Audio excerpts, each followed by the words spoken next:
출애굽기 56강입니다. 출애굽기 56강 여호와를 시험함 이런 제목으로 출애굽기 17장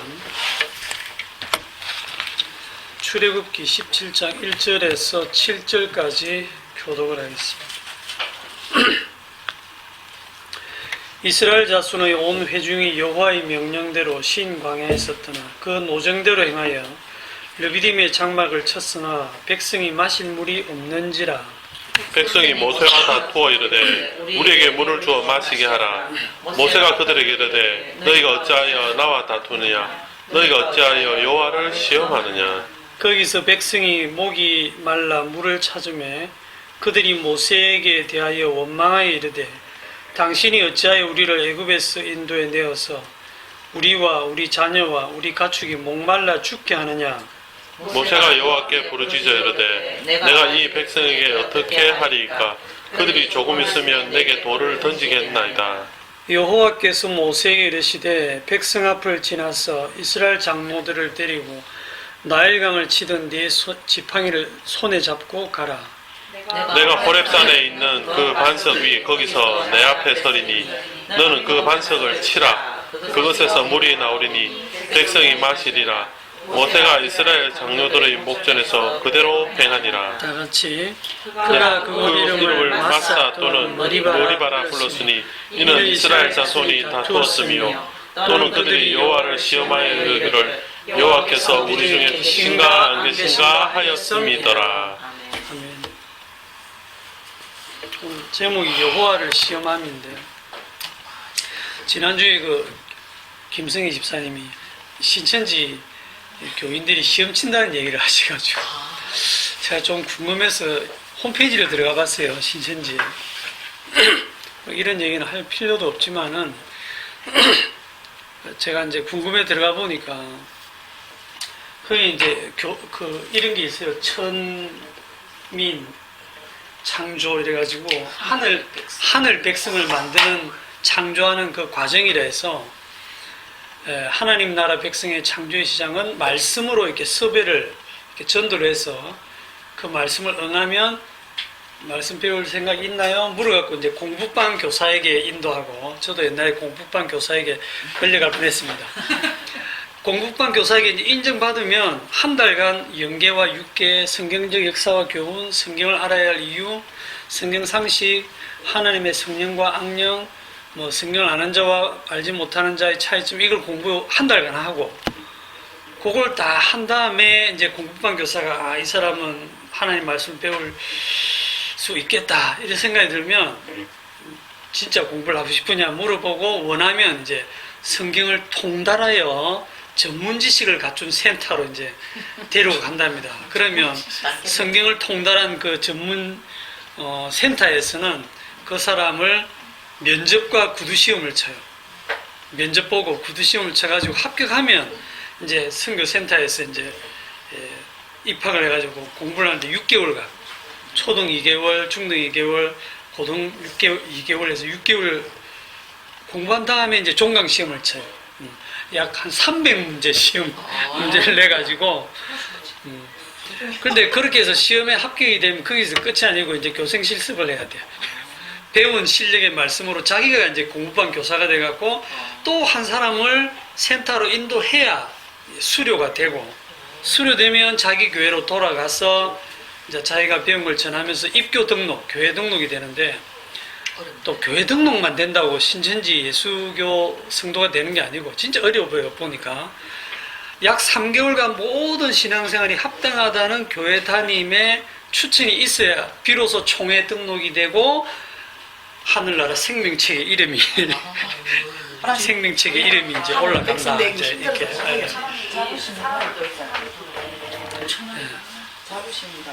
여기서 통과할 사람 아무도 없겠네요. 완전히 너무 웃겨가지고 제가 이거 완전히 신천지 영업사원 교육 하는 것 같은데 일반 교회도 뭐 제자 훈련을 하는 게 좀 비슷하긴 하지만 여기 좀 더 이제 요즘에는 조직적이고 심하게 하네요.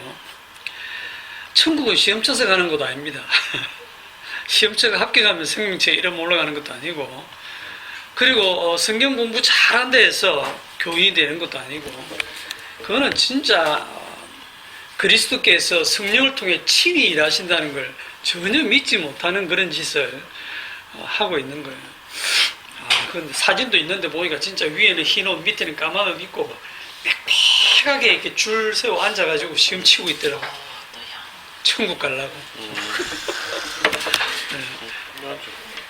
복면강도로.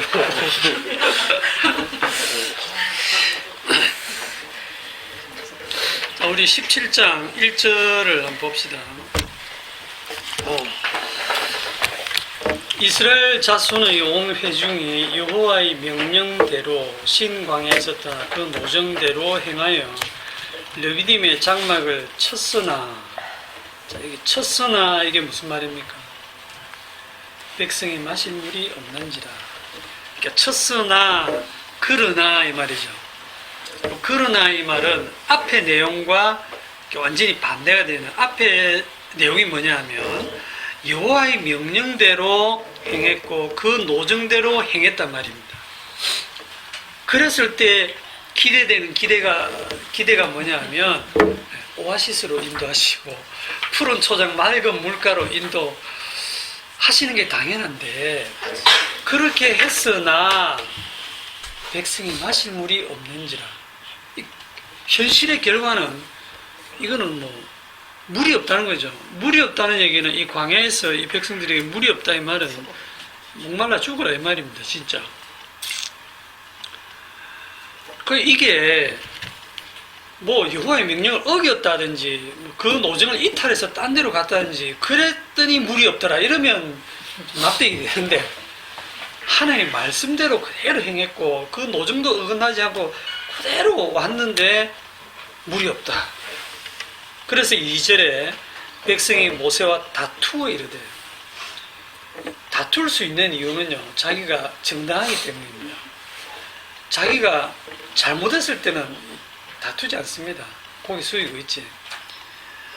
우리 말씀대로 했다. 말씀 그대로 살았다. 우리 잘못한 거 하나도 없어. 실제로 이 백성들이 잘못한 게 없잖아요. 문제는 잘못한 게 하나도 없잖아요. 우리 이 본문을 읽었지만 저도 이걸 여러 번 읽으면서 이스라엘 백성 편이에요. 우리 마음이 진짜 잘못한 게 하나도 없지 않느냐. 말씀대로 행했고 노정대로 행했는데 그럼 최소한 마실 물이라도 줘서 위로를 해줘야지. 물이 없으면 물내나라고 당연히 다투고 하나님은 안 보이니까 모세한테 대드는 거, 그거 당연한 거 아닐까, 이런 생각이 들거든요. 그들이 모세와 다투어 이르되 우리에게 물을 주어 마시게 하라. 모세의 대답이 기가 막힙니다. 모세가 그들에게 이르되 너희가 어찌하여 나와 다투느냐, 너희가 어찌하여 여호와를 시험하느냐. 이게 무슨 말입니까? 너희가 어찌하여 나와 다투느냐, 너희가 어찌하여 여호와를 시험하느냐. 그러니까 모세 자기랑 다투는 게 여호와를 시험하는 거래. 이스라엘 백성들이 들으면 황당하지 않겠습니까? 우리 여호와를 시험하려는 게 아니고, 아니 지금 당연히 물을 줘야 될 상황에서 물을 안 주니까 하나님은 안 보이고 당신한테 물 달라고 하는 건데, 그걸 가지고 뭐 여호와를 시험한다고 말을 합니까? 여러분들 이 구절을 읽으시면 이해가 좀 되세요? 어때요, 지사님? 요즘 목사들 같은데요. 목사한테 대들면 하나님한테 대드는 거라고. 목사님은 하나님이 알아서 처리하실 거니까 너는 이렇게 하죠. 딱 이거 보고 배운 것 같은데. 그런 생각이 듭니다. 지금 이스라엘 백성들에게 어떤 일이 일어나고 있냐면 매일 지금 만나가 내리고 있죠. 네. 그리고 불기둥과 구름기둥이 매일 그들을 이렇게 인도하고 있어요. 하나님이 함께 하고 계신 증거들이 있는데도 불구하고 이제 목이 마르고 물이 없는 곳으로 인도되니까 3절에 보면 당신이 어찌하여 우리를 애굽에서 인도해 냈느냐. 왜 당신이 우리를 인도해 내서 하나님 계신지 안 계신지는 모르겠고 이제 우리와 우리 자녀와 우리 가축이 목말라 죽게 하느냐, 이렇게 지금 얘기를 하거든요. 우리는 이게 충분히 이해됩니다. 우리도 이 자리에 있으면 똑같이 할 거예요. 우리 이 집사님 좀 더 심하게 하실 거고, 그죠? 행동으로 나서실 거고, 우리는 뒤에서 집사님 잘하신다고 시작하고 막 그럴 거고. 못 참을 것 같은데. 저도 이 말씀 읽고 참 납득이 잘 안 돼요. 그런데 이걸 하나님을 시험하시는 것이다 이렇게 얘기해요. 그래서 제가 좀 생각을 해보니까 하나님께서 이스라엘 백성을 지금 인도에 가리는 그 세계가 어떤 세계냐 하면 애굽에서 이끌어냈기 때문에 애굽과는 전혀 다른 세계죠. 애굽의 연장이 아닙니다. 애굽에서 먹던 양식보다 더 좋은 양식을 먹고 애굽에서 마시던 그런 물보다 더 시원한 물을 마시는 더 살기 좋은 곳으로 가는 게 아니에요. 이거는 차원이 완전히 다른 세계를 가는 거예요. 그거를 모르니까 차라리 우리 애굽에서 잘 먹고 잘 살 때 죽는 게 더 좋은데 왜 이 광야에 데리고 나와서 죽이느냐 이렇게 철없는 얘기를 하죠. 우리도 사실 모르니까 이 말씀이 잘 이해는 안 가는 겁니다.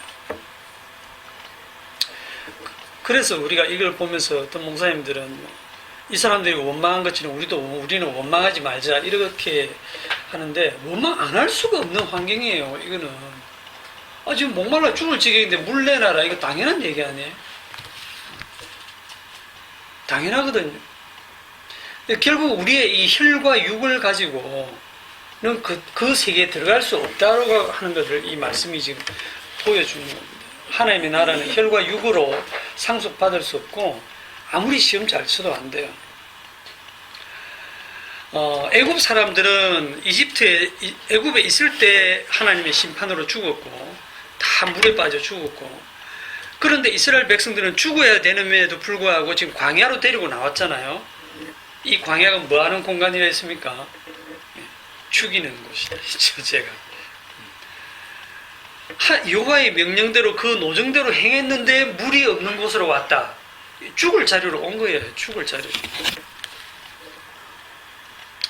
아니 차라리 그러니까 이스라엘 사람들 말대로 우리 저 옛날에 잘 먹을 때 지키지 말라고 여기 데리고 나와서 이렇게 목말라 죽게 하고 굶어 죽게 하느냐, 왜 데리고 나와서 죽이느냐 라고 했을 때 그 이유가 뭐겠습니까? 애굽 사람들은 왜 죽어야 될지 모르고 죽는 거고, 이스라엘 백성들은 왜 죽어야 될지를 알고 죽어야, 최소한 알고 죽어야 천국 그 세계를 들어가거든요. 자, 4절에 봅시다. 모세가 여호와께 부르짖어 이르되 내가 이 백성에게 어떻게 하리이까? 그들이 조금 있으면 내게 돌을 던지겠나이다. 여호와께서 모세에게 이르시되 백성 앞을 지나서 이스라엘 장로들을 데리고 나일강을 치던 네 지팡이를 손에 잡고 가라. 자, 이렇게 이제 막 백성들이 다투고 원망하고 모세를 이제 돌로 들어서 치려고 할 때 이제 여호와께서 모세에게 말씀을 하시는 거예요. 나일강을 치던 네 지팡이를 손에 잡고 가라 했어요. 자, 나일강을 친다 이게 무슨 뜻입니까? 그 지팡이로 나일강을 쳤다라고 하는 것은 심판이죠, 심판. 나일강을 심판하던 그 지팡이를 잡고 가는데 어디로 가느냐면 백성들을 지나가요. 백성들을 심판하는 게 아니고 백성들을 지나갑니다. 네? 백성들을 지나서 어디로 가느냐면 내가 호렙산에 있는 그 반석 위에 서리니, 그 반석 위에 서리니. 여기 관사크가 붙었다는 것은 모세도 알고 하나님도 아는 곳이죠. 우리 만났던 거기 있지. 그 반석 위에 내가 서 있을게. 내가 서 있을게. 그 반석을 치라. 그 반석을 친다는 말은 곧 나를 치라 이런 뜻이죠. 하나님께서 나를 심판해라. 내를 죽여라. 모세가 백성들을 대표해서 여호와를 치는 겁니다. 그 반석을 친다는 게 하나님을 치는 거예요. 하나님을 심판하고 하나님을 죽이는 거예요. 그랬더니 그 반석에서 물이 나왔다. 반석이라고 하면 큰 바위잖아. 그죠? 큰 바위인데 바위 밑에 지하수가 터져서 나온 게 아닙니다.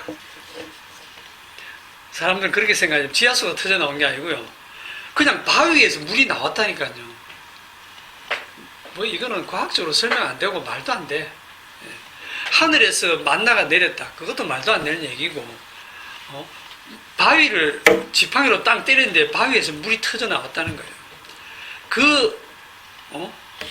장정만 60만 명 되는 그 많은 사람들이 그 물을 다 먹었다는 거죠. 도대체 무슨 바위에서 물이 한정없이 이렇게 쏟아져 나온 거예요. 이 반석을 고린도전서 10장에서 뭐라고 하는지 봅시다. 고린도전서 10장 1절.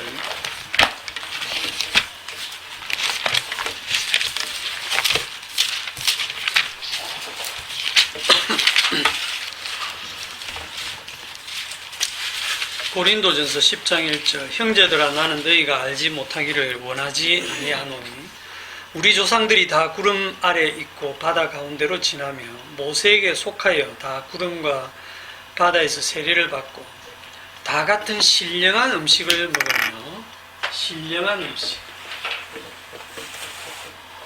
다 같은 신령한 음료를 마셨습니다.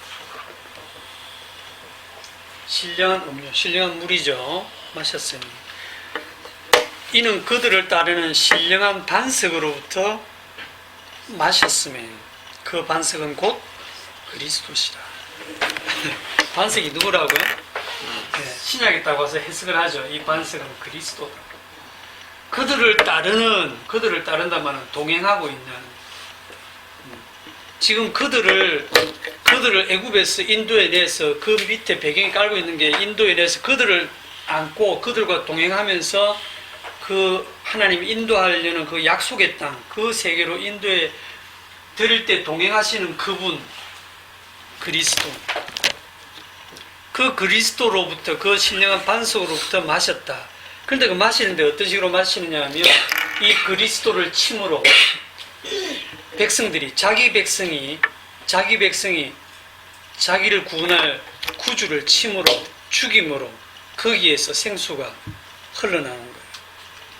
이게 신약에 오면 너희가 십자가에 못 박은 이 예수, 너희가 십자가에 못 박은 이 예수를 하나님이 주와 그리스도가 되게 하신다.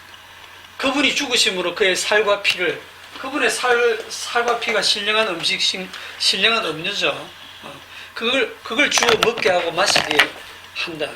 그러니까 애굽의 양식과 애굽의 물을 먹는 게 아니라 너희들은 그리스도로부터 생명을 얻고 살아가는 그 세계로 인도한다. 그걸 지금 이걸 가르치고 있는 것입니다.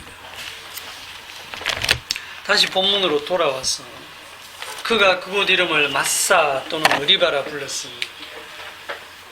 다 이렇게 역사적인 사건들을 통해서 가르치지만 이 당시에 여기에 휩쓸려 있는 이스라엘 백성들은 사실 아무것도 모르죠. 마사 또는 머리바. 마사라는 것은 시험하다 이런 뜻이고 머리바는 다투다 이런 뜻입니다. 그곳 이름을 마사, 시험했다 또는 다투었다. 이는 이스라엘 자손이 다투었으며 또는 그들이 여호와를 시험하여 이르기를 여호와께서 우리 중에 계신가 안 계신가 하였음이더라. 그래서 오늘은 제목이 여호와를 시험함인데 이 시험에 대해서 좀 집중적으로 생각을 하려고 해요. 여러분들은 하나님을 시험하십니까? 하나님 시험하세요. 시험이 뭔지를 알아야 그죠? 시험하는지 안 하는지를 아시겠죠? 신명기 6장을 한번 봅시다. 신명기 6장.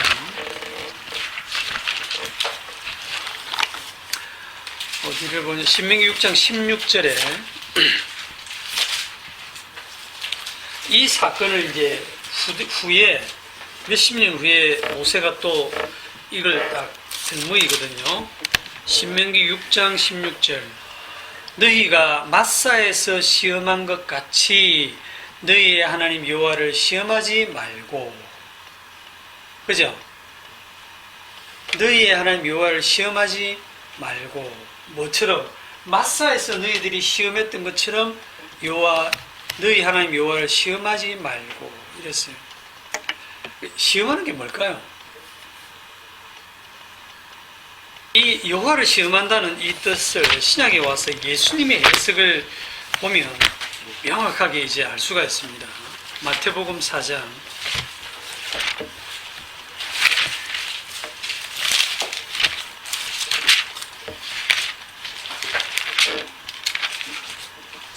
이 예수님의 해석하시기 전까지는 시험한다는 게 무슨 뜻인지를 몰랐어요.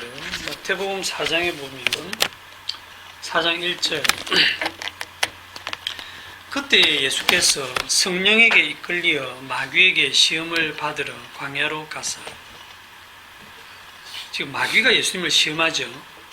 40일을 밤낮으로 금식하신 후에 줄이신지라 시험하는 자가 예수께 나와서 이르되 네가 만일 하나님의 아들이거든 명하여 이 돌들로 떡덩이가 되게 하라. 예수께서 대답하여 이르시되 기록되었으되 사람이 떡으로만 살 것이 아니요 하나님의 입으로부터 나오는 모든 말씀으로 살 것이라 하였느니라 하시니. 자, 여기까지는 제가 옛날에 여러 번 설명했습니다. 40일 동안 굶주렸기 때문에 이 돌이 떡이 되게 해라. 네가 만일 하나님의 아들이라면 일단 먹고 살아야 되지 않느냐. 이 돌이 떡이 되게 해라. 먹는 문제부터 해결해라. 할 때 예수님께서 사람이 떡으로만 살 것이 아니요 하나님의 입부터 나오는 모든 말씀으로 산다라고 하는 신명기 그 8장 말씀을 딱 인용을 합니다. 이렇게 하니까 5절에 마귀도 성경 말씀을 딱 가지고 와서 시험을 합니다. 두 번째 시험은 마귀가 성경을 잘 알아요. 이 마귀가.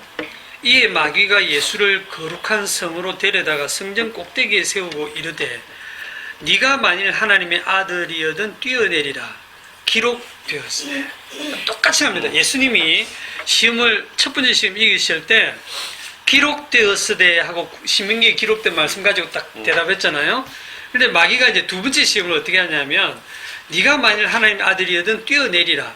내 생각에는 이렇게 안 하고 기록되었으되 하나님이 이렇게 말씀하셨으되 그가 너를 위하여 그의 사자들을 명하시리니 그들이 손으로 너를 받들어 발이 돌에 부딪히지 않게 하리로다 하였느니라. 네가 하나님의 아들이라면 구약 성경에 기록된 하나님의 말씀대로 이 말씀이 너의 삶 속에 그대로 이루어져야 되지 않겠느냐. 그러니 이 말씀이 이루어지는 걸 증명해봐라. 이렇게 지금 시험을 했어요. 여기에 대답이 예수님이 주 너의 하나님을 시험하지 말라 하셨느니라. 여기 아까 신명기 6장에 마사에서 시험한 것처럼 너희 하나님을 시험하지 말고 그 말을 예수님이 지금 인용하신 거예요. 그러면 마귀가 인용한 이 구절을 한번 찾아가 봅시다. 시편 여기 어디입니까? 시편 91편이죠. 시편 91편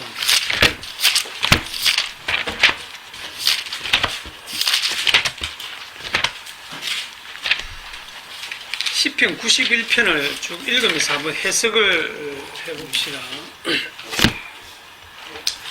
자, 91편 1절에 지존자의 은밀한 곳에 거주하며 전능자의 그늘 아래 사는 자요.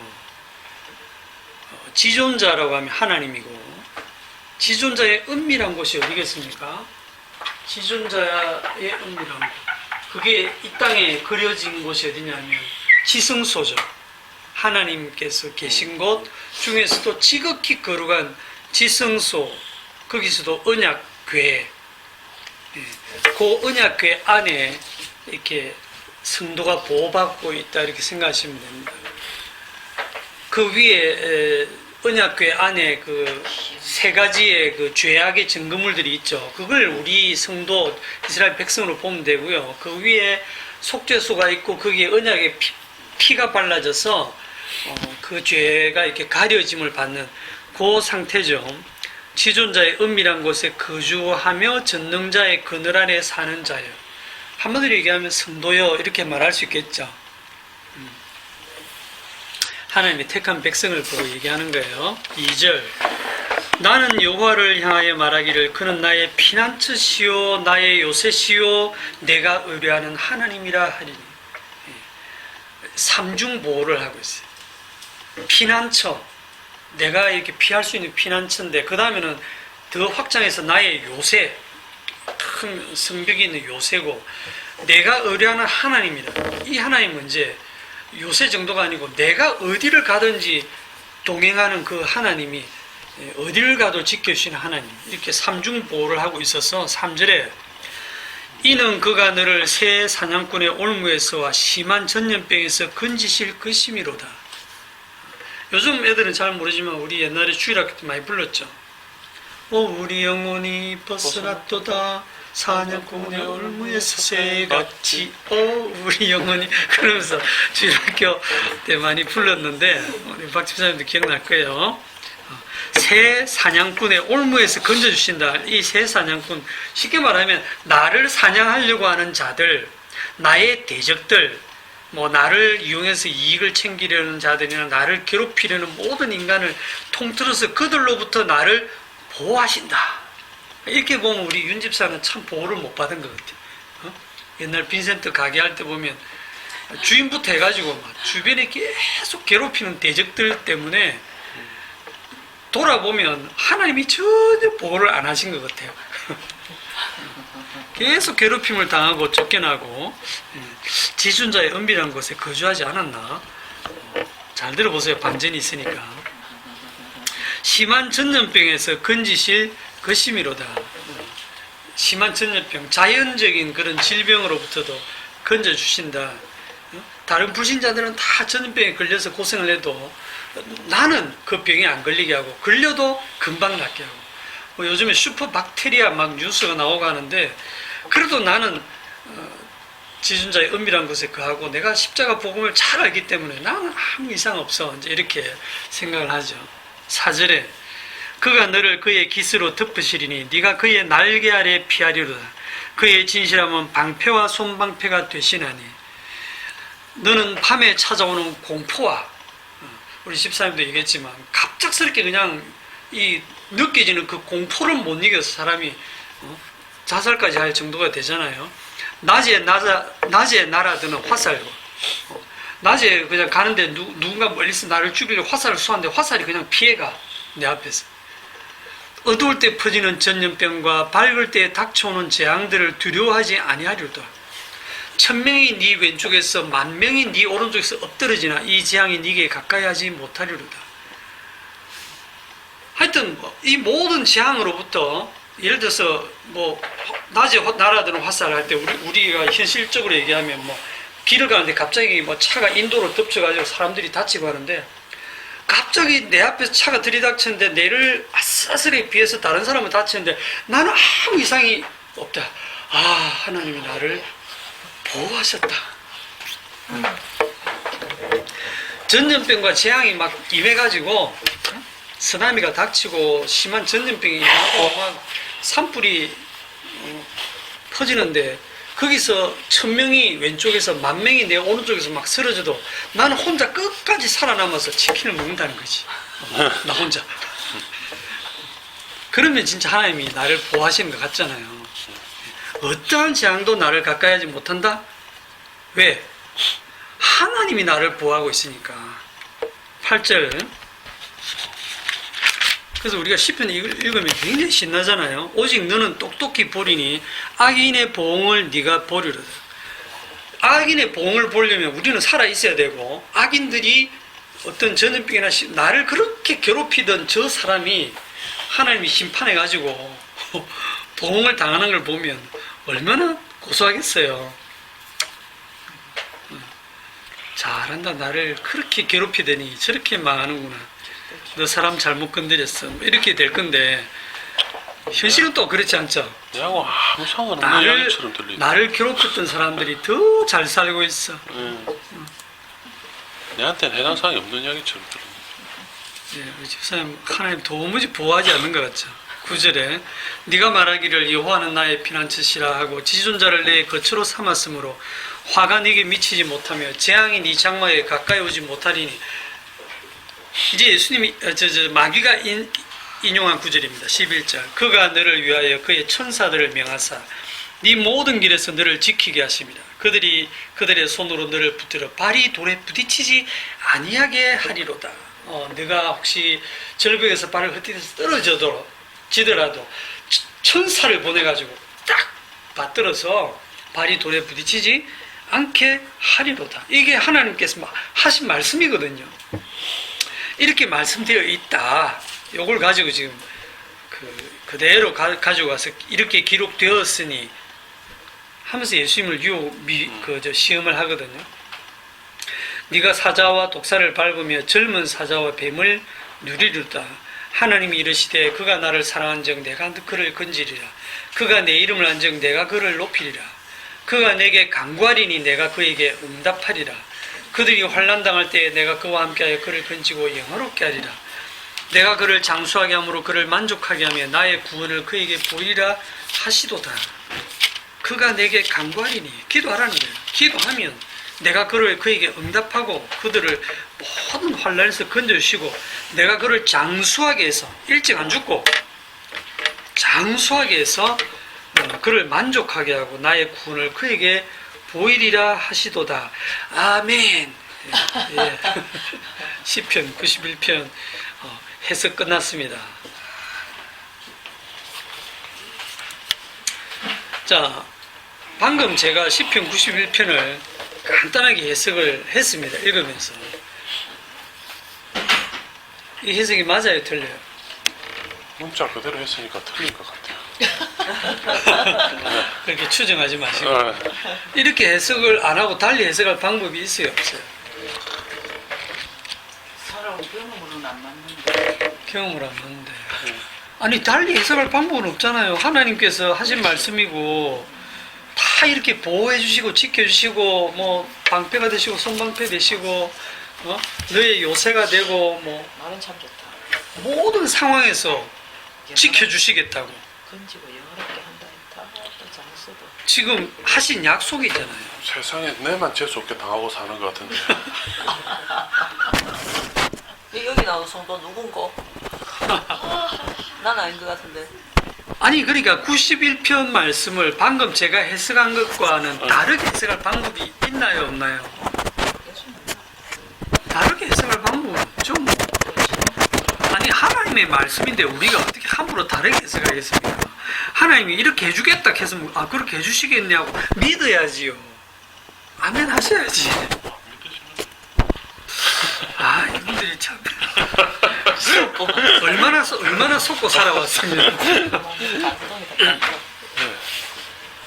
예전에는 안 했는 것 같은데.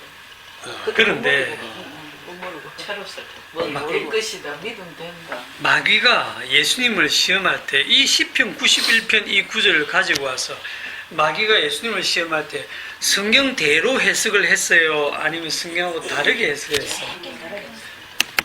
성경대로 해석했잖아요, 마귀가. 야, 성경이 이렇게 기록되어 있지 않니? 요 말씀이 그대로 네한테 이루어져야지. 네가 하나님의 아들이라면서, 네가 성도라면서, 하나님의 아들이면 하나님의 말씀하고 관계가 있어야지. 말씀대로 네한테 이루어져야지. 요게 마귀 해석입니다. 성경대로 된다고 믿는 것이 마귀의 해석이에요. 좀 충격이겠지만. 어렵다. 네, 좀 어렵죠. 예. 그러니까 이 말씀을 사실은 달리 해석할 방법이 전혀 없어요. 읽으면 우리가 그대로 하나님이 우리를 이렇게 보호하신다 라고 해석할 수밖에 없는데 그게 마귀의 해석이라는 거예요. 우리 사람들의 해석이고 마귀의 해석이고. 딱 한 분 예수님만, 그래도 죽겠는데. 딱 한 분 예수님만 해석을 다르게 하십니다. 어떻게 해석하는가 볼까요? 깝깝하다. 어떻게 해석하시냐면, 아니, 얘기하기 전에, 오늘날도 사실 성경대로 돼야 된다라고 하는 게 굉장히 많잖아, 그죠? 뭐, 큰 믿음 교회, 지금은 사랑하는 교회로 이름 바꿨지만, 변성우 목사, 뭐, 신사도 운동, 이빨이 금으로 변하고, 뭐, 성경에 있는 예언, 신유, 축기, 방언, 통변, 계시, 이런 게 오늘날도 그대로 있어야 된다. 그거 없으면 엉터리다. 하면서 이제 그런 것들이 막 일어나게 해서 거기에 많은 이제 환자들이 모여들고 많은 사람들이 모여들고 하는 그게 거기만이 아니라 거의 모든 교회가 다 이단 교회들 포함해서 그렇습니다. 말씀대로 해석하는데 그거 아니다라고 할 사람이 없죠. 그런데 거기에 대한 이제 마귀의 시험에 대한 예수님의 대답이 뭡니까? 우리 다 알긴 아는데 예수님의 대답이 뭐예요? 예수께서 이르시되 또 기록되었을 때 주 너희의 하나님을 시험하지 말라 하였느니라. 이 대답이요, 평범한 대답인데 잘 생각해보면 굉장히 충격적인 대답입니다. 왜냐하면 지금 마귀가 성경 말씀 그대로 읽고 그대로 해석을 딱 해서 줬는데 그게 하나님을 시험하는 거다라고 예수님 지금 얘기하시는 거거든요. 그러니까 하나님이 말씀을 주셔놓고 인간들이 그 말씀 그대로 해석을 해서 그대로 믿고 그대로 사는 것을 두고 뭐라고 하냐면 그게 하나님을 시험하는 거다. 이렇게 지금 예수님이 말씀하시는 거란 말입니다. 그러니까 이게 충격이죠. 어쩌라고. 아니 이게 조금만 알면 예수님이 좀 이상하신 거 아니야? 이렇게 돼야 돼요. 그러니까 주님 해석은 하나님이 말씀을 주셨는데 그 말씀을 받은 인간이 하나님의 말씀을 말씀 그대로 해석해서 이대로 될 거라고 믿고 사는 그 자체가 하나님 시험하는 거라는 거예요. 마귀 짓이네. 자, 다시 신명기 6장으로 가봅시다. 아, 여기 안 걸려들 사람이 하나도 없는데. 저기 고딩 좀 장난쳐요. 신명기 6장 16절을 다시 한번 봅시다. 너희가 마사에서 시험한 것 같이 너희의 하나님 여호와를 시험하지 말고 이랬죠. 자, 시험하지 말고 그럼 그 다음에 뭘 어떻게 할까요? 17절 너희의 하나님 여호와께서 너희에게 명령하신 명령과 증거와 규례를 삼가 지키며 여호와께서 보시기에 정직하고 선량한 일을 행하라. 그리하면 네가 복을 받고 그 땅에 들어가서 여호와께서 모든 대적을 네 앞에서 쫓아내시겠다고 네 조상들에게 맹세하신 아름다운 땅을 차지하리니 여호와의 말씀과 같으니라. 여러분 좀 이상하지 않습니까? 여호와를 시험하지 말고 하고 그 다음에 주시는 말씀이 뭐냐면요, 또 시험입니다. 또 시험입니다. 뭐냐면 너희가 여호와의 모든 말씀을 명하신 명령과 증거와 규례를 삼가 지키며 그 말씀대로 행하면 조건절이죠.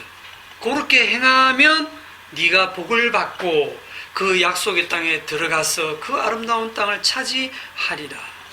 또 조건절이잖아요. 이게 또 시험입니다. 요래 믿으면 요게 또 시험하는 거예요. 참 말씀이 어렵죠. 왜냐하면 잘 들어보세요. 이 말씀이 하나님이 하신 이 말씀이 다 깨집니다. 어떻게 깨지느냐 하면 이스라엘 백성들이 나중에 하나님이 맹세하신 그 땅에 들어가요, 안 들어가요? 안 들어가요. 들어가지 뒤에. 예. 가나안 땅에. 네, 후손이 들어가죠. 아니 어쨌든 이스라엘이 들어가잖아요. 다 들어가요. 들어가는데 이 조건을 지켜서 들어갔어요, 안 지켜서 들어갔어요? 아니, 그들이 명령과 증거와 규례를 삼가 지키고 여호와 보시기에 정직하고 선량한 일을 행해서 그래서 복을 받고 그 땅에 들어갔나요? 아니잖아요. 10번이나 반역해서. 예, 다 반역하고 계속 시험하고 계속 원망하고 계속 불평하고 우상 숭배하고 개판으로 살았는데 결국 그 아름다운 땅에 들어갔어요. 그러니까 이 말씀이 다 깨진 것이.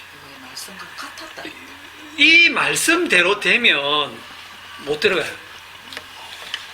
말씀이 깨지는 것이 반석을 쳐서 반석이 깨어지듯이 모세가 십계명 그 말씀 돌판을 끼워서 부수어버리듯이 말씀이 육신이 되신 그분이 십자가에서 깨어지시듯이 하나님이 깨어지시고 자기 백성에게는 은혜를 베푸시는 거예요. 그분의 맹세대로 그 죄인된 그 패역한 그들을 결국은 하나님의 약속대로 아름다운 땅, 맹세한 그 땅에 끝끝내 인도에 들이시는데 그 과정에서 누가 희생되느냐 하면 하나님의 아들이 희생되는 거예요. 말씀이신 그분이. 그런데 우리는 이걸 읽으면서, 말씀을 읽으면서 다 시험에 빠지거든요. 말씀을 주신 이유가 하나님을 시험하지 말라고 주셨는데, 근데 그렇게 생각하는 사람 아무도 없습니다. 말씀을 주신 이유는 말씀을 지키라고 주셨다라고 다들 생각하죠.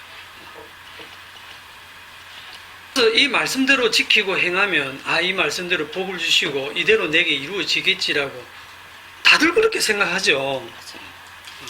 근데 그거를 예수님이 하나님을 시험하지 말라, 그렇게 얘기하시는 거예요. 이 예수님의 성경 해석이 옳다면 우리가 지금까지 다 틀린 거예요.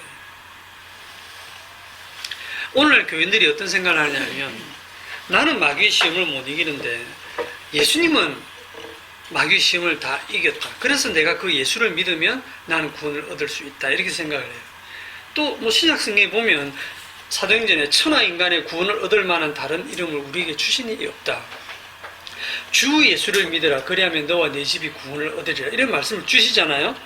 자, 그럼 우리가 예를 들어 사도행전 31절 같은 그런 구절을 딱 읽었다, 주 예수를 믿으라 그리하면 너와 네 집이 구원을 얻으리라고 딱 읽으면 그 말씀 딱 읽는 순간 어떻게 생각하냐면, 주 예수를 믿으면 나와 내 집이 구원을 얻겠구나. 아멘, 제가 믿겠습니다. 제가 믿지요. 자기가 믿는다는 거예요. 그리고 이제 자기가 믿고 확신했기 때문에 자기는 구원받은 하나님의 백성이라는 거예요. 이게 누구의 해석법이에요? 이게 마귀의 해석법이에요. 이거 자체가 시험입니다. 자기가 믿어서 구원받는 게 아니고요, 자기가 말씀 잘 지켜서 구원받는 게 아니고요, 주님이 십자가에서 깨어져 죽으심으로 그 피로 그냥 우리를 은혜로 그냥 구원하시는 겁니다. 성경 전체가 그 얘기예요. 시험을 한다는 말은 시험 문제를 누가 냅니까?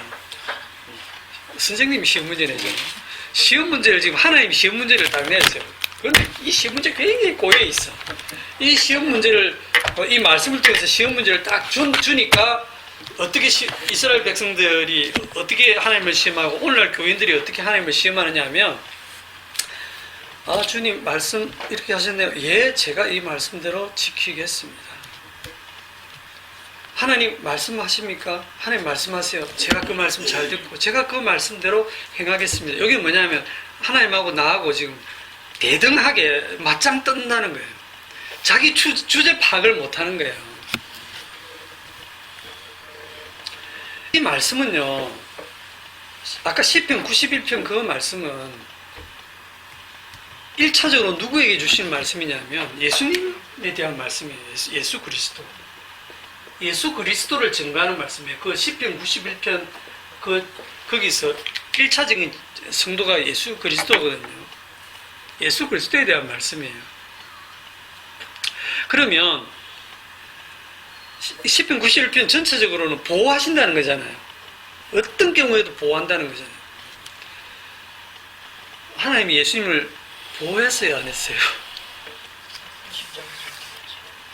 보호했죠.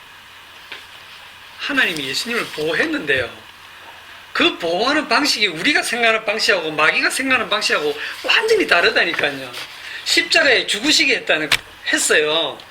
그게 예수님을 보호하는 방식이었어요.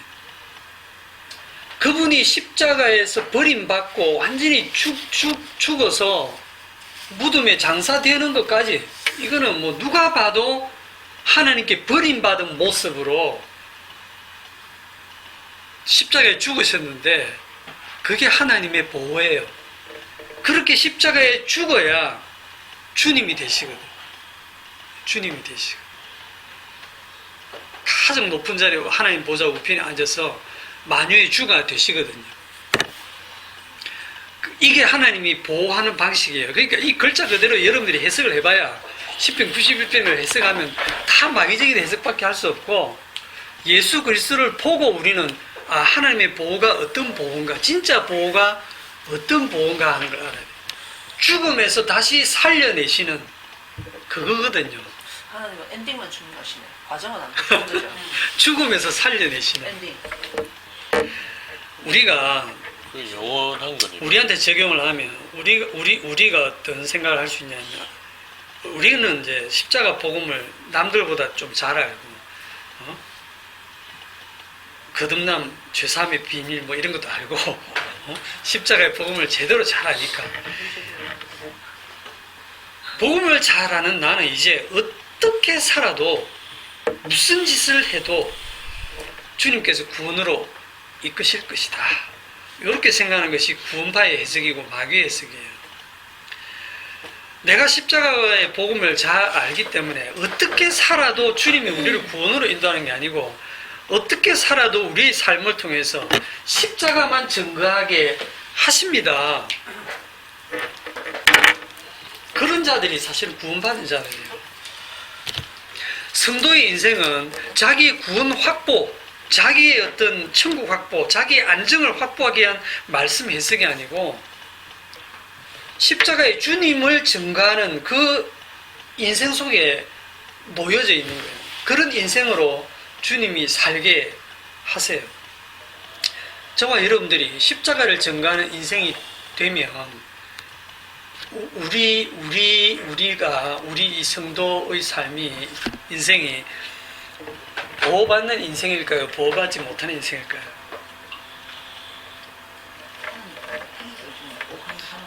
보호받지 못하는 인생이죠. 하나님 먼저 나 모르겠고 일단 보호를 못 받아요. 네. 전혀 보호받는 인생 못 받잖아요. 아까 제가 얘기했을 때 시편 90 읽으면서 전부 남 얘기 같이 읽었잖아요. 아이고, 읽어보니 하나님 나를 보호 안 하시는 것 같다 생각이 들 정도로 먹고 사는데 관심 없단 말은 안 하는 거예요. 보호받지 못하는 인생으로 보여요. 복음을 알아도 세상에 나가면 날마다 우리는 마귀에게 속아가지고 마귀의 종으로서 돈을 사랑하고 명예를 사랑하고 이 세상 것을 사랑하고 자기 건강만 챙기고 이런 자로 계속 드러나게 돼 있어요. 그렇게 드러나는 가운데 주님께서 그 성도를 인도하셨다면 그 인생 속에서 그가 누구를 만나느냐면 자기 때문에, 그런 자기 때문에 피 흘리신 예수 그리스도를 만나게 되고, 그 앞에서 자기는 늘 십자가 앞에서 죄인으로 드러나는 거예요. 그게 십자가의 증인입니다. 마귀의 자녀와 성도의 차이점은 둘 다 말씀 속에, 마귀가 얼마나 성경을 아는데 그 수준 대단합니다. 마귀의 자녀들이 성경을 얼마나 잘 아는데, 마귀의 자녀의 대표가 누군지 아세요? 바리새인. 들어보셨죠? 바리새인. 바리새인만큼 말씀을 깊이 알고 그렇게 말씀대로 살아가는 사람이 없어요. 모든 자기의 욕망들을 다 포기하고 부정한 것은 만지지도 않고, 술집이나 뭐 이런 데도 안 가고 오직 말씀만 묵상하고 그 말씀대로 살아가서 누가 봐도 그 사람은 진짜 하나님을 제대로 섬기는, 말씀대로 사는 사람 같다라고 하는 사람들이 바리새인이에요. 요 바리새인을 예수님이 독사의 자식들 이렇게 불렀단 말입니다. 그러니까 마귀의 자녀든 성도든 여러분도 말씀을 사모하고 말씀을 공부하고, 마귀의 자녀들도 말씀을 사모하고 공부하고 외우고 하는데 차이점이 뭐냐 하면, 그 마귀의 자녀들은 그 말씀을 그렇게 해서 자기 구원을 확보하는, 나는 이렇게 이제 말씀을 공부해서 300문제 거의 다 맞추고 합격을 해서 걸어다니는 성경이 됐기 때문에, 나는 성경에 이제 통달했기 때문에 뭘 물어도 난 다 대답할 수 있을 정도로, 성경에 대해서는 나한테 물어봐 할 정도로 난 성경 다 알고 십자가 복음도 잘 알기 때문에 내 구원은 확실해. 너는 구원받은 백성이야. 요게 마귀의 시험이고, 시험에 빠진 마귀의 자식이고, 성도는 말씀을 보면 볼수록 늘 그 말씀 앞에서 죄인으로 드러나고 십자가의 피만 증거하는 죄인으로 드러나는 거예요. 여러분, 죄인은 마귀가 못 건드립니다. 죄인이기 때문에 마귀가 못 건드려요. 죄인은 뭐 유혹할 게 없어요. 벌써 죄인인데. 유혹해서 죄를 짓게 만들어서 지옥으로 끌고 가고 싶은데, 뭐 죄인은 마귀가 못 건드리는 이유가 날마다 자기가 죄인으로 드러나고 십자가의 피만 자랑하니까, 그래 나는 죄인이고 이 죄를 위해서 주님의 십자가 피 외에는 자랑할 게 없다라고 하고 자기 자랑을 전혀 안 하니까 마귀가 헐 하고는 뭐 방법이 없는 거예요. 그러니까 시편 91편은 1차적으로 누구에게 적용된다 했습니까? 예수님. 예수님을 하나님께서 어떻게 보호하셨어요? 십자가에 그냥 죽으시게 버려두셨어요. 그게 하나님이 예수님을 보호하는 방식입니다. 그런데 그걸 본 사람들이 어떻게 해석을 하냐면, 마가복음 15장에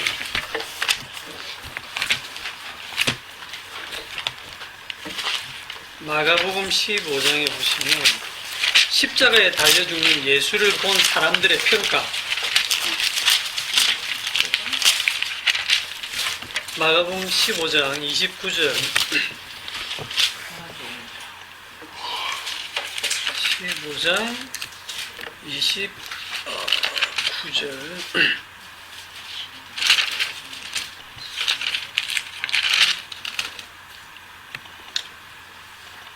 지나가는 자들은 그냥 지나갈 것이지 지나가는 자들은 자기 머리를 흔들며 예수를 모욕하여 이르되, 아하, 성전을 헐고 사흘에 짓는다는 자여, 네가 너를 구원하여 십자가에서 내려오라 하고, 그와 같이 대제사장들도 서기관들과 함께 희롱하며 서로 말하되, 그가 남은 구원하였을 때 자기는 구원할 수 없도다. 이스라엘의 왕 그리스도가 지금 십자가에서 내려와 우리가 보고 믿게 할지어다 하며 함께 십자가에 못 박힌 자들도 예수를 욕하더라. 이 사람들은 그 예수를 보니까 하나님의 아들이라면 저렇게 죽을 수는 없다는 거죠. 그죠? 아니, 하나님이 살아 계시다면, 하나님이 우리 가운데 계신가 안 계신가 이게 시험인데, 하나님이 정말 함께 하신다는 거, 하나님의 아들이라면 어떻게 저렇게 죽도록 버려두지? 십자가에?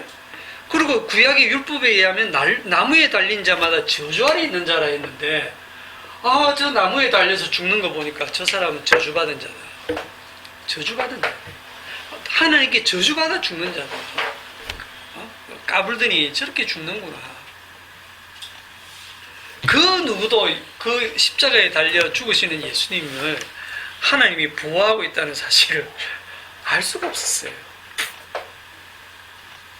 그런데 그 죽으신 그 예수를 사망에서 풀어서 살리시고 지극히 높은 하나님의 보좌 우편에 앉히셨잖아요.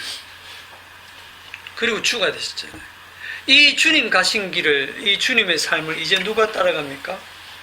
성도가 그 길을 따라가죠. 성도도 십자가 지신 주님의 보호 아래 있습니다. 그것을 그리스도 안이라고 하는데, 그 그리스도 안에 있을 때 이 성도가 어떤 보호를 받느냐라고 했을 때, 그 보호가 마귀가 생각하는 그런 보호, 사람들이 생각하는 그런 보호가 아니라는 것을 일단 명심하시고, 여러분들의 삶이 일반 그냥 불신자들의 삶과 다를 바 하나도 없어요. 살아가다 보면 똑같이 병들고, 똑같이 사고 당하고, 똑같이 어려운 환난 당하고, 어떨 때는 더 심하게 당하고, 이거는 뭐 전혀 하나님의 도움을 못 받고 받은 것 같은 그런 상황에 놓여지기도 해요. 그럴 때에 이상한 일 당한 것처럼 생각하지 마시고, 주님의 당하셨던 그 십자가를 생각하면서 위로를 받으시고, 마귀가 가장 싫어하는 것이 뭐냐면, 우리가 이 십자가의 피공로에서, 우리에게서 십자가의 피공로만 제거하면 마귀는 성공하는 거예요. 그래서 할 수만 있으면 성도에게서 이 십자가 피를 제거하려고 해요. 우리에게서 십자가의 피가 늘 같이 있는 경우가 어떤 경우냐면, 우리가 어떤 경우예요? 말씀 앞에서 늘 죄인으로 드러난 그런 삶이에요. 반대로 너는 십자가 피로 이제 용서받았으니 너는 이제 말씀대로 살 수 있다. 너는 성도다. 말씀대로 살아서 이 말씀이 이제 네게 그대로 이루어진다. 너의 삶에서 이러한 기적적인 증거들도 있지 않느냐. 요게 시험에 빠진 거고 악에 빠진 거예요. 우리는 늘 십자가의 피의 용서 속에 머물러 있어야 됩니다. 그것이 진짜 보호가 됩니다. 기도합시다.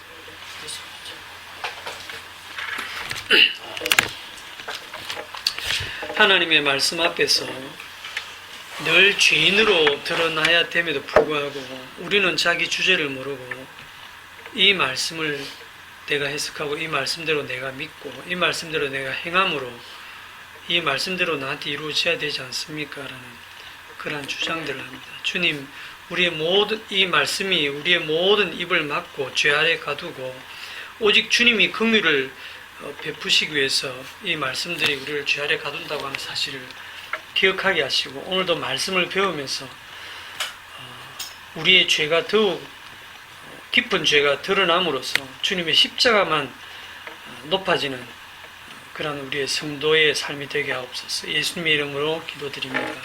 아멘. 수고했습니다. 시간이 너무 빨리 간 것 같아요.